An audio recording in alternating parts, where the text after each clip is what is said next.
Good morning and welcome to the first hearing in the Communications and Technology Subcommittee of the 119th Congress.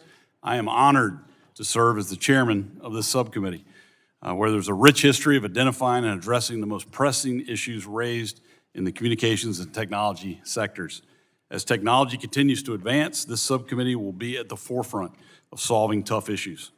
The subcommittee has historically worked in a bipartisan manner to solve many of the issues before us, and I plan to continue that tradition by working with my ranking member, Representative Matsui, who I respect very much and have admired her work and accomplishments as a leader in this space, and look forward to working together and learning from Ms. Matsui. I'm grateful for the work Chairman Latta brought to this subcommittee, and I'm looking forward to continuing it and learning from him as well. I'm also excited to work with my Vice Chairman, Mr. Rick Allen, and all of my colleagues on this subcommittee on both sides of the aisle to advance important legislation in this Congress. Our nation is the world's economic powerhouse, and we lead the world in innovation. America is home to the best technology companies, both large and small. These companies lead in everything from next-generation wireless technology to all the emerging technologies that rely on connectivity, ranging from artificial intelligence and the Internet of Things to next-gen 911 and precision agriculture.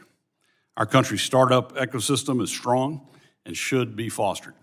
This committee must advance thoughtful policy that continues to grow American innovation and productivity rather than stifle it. Next-generation wireless technology supports many of these technological advancements. It impacts nearly every sector of our economy, from powering everyday communications networks and advancements in healthcare and manufacturing to being used for our national defense, something heavily present in my district at Fort Bragg. We call it the epicenter of the universe. It's the home of our special forces and the largest Army base in the world. But if our wireless networks are going to keep pace with the speed of innovation, we need to make sure they have additional spectrum resources. Spectrum is a crucial element for wireless technology to operate. Americans depend on connected devices in their everyday lives, and the congestion on our networks has skyrocketed. Our wireless networks need to keep up. As our wireless networks advance from 5G to 6G technology and beyond, the demand for spectrum will only continue to grow.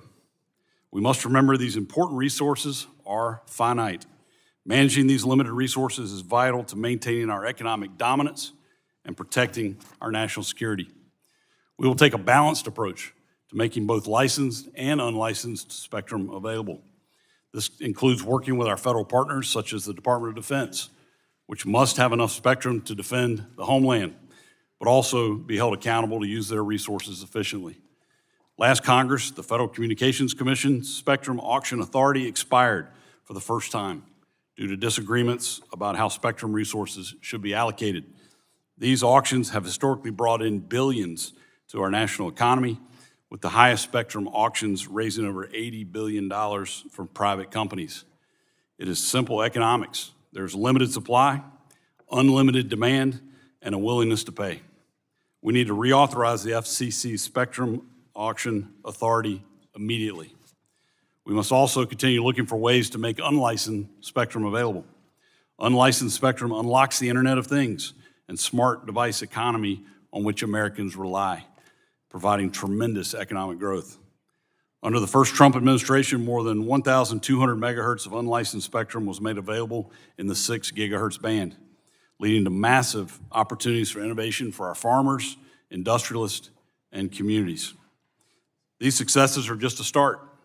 However, as we progress, our adversaries are constantly trying to undermine our leadership in international standard-setting bodies through IP theft and through cyber attacks. The U.S. must remain resolute in defending our leadership to safeguard democratic values. And this happens by trusting in our private sector partners to address some of our nation's most pressing challenges.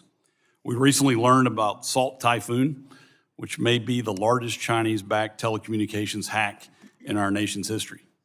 As we deploy advanced networks and connected devices in an environment of great power competition, we have to thoughtfully secure our networks every step of the way. At the end of last year, I was glad to see Congress fund the removal of the remaining Chinese equipment in our communications networks.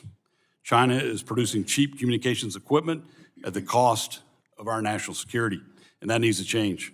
We need trusted alternatives Companies are working to develop and deploy Open RAN technology, which is intended to promote an ecosystem of trusted vendors for communication network equipment, and I look forward to hearing an update on its progress today.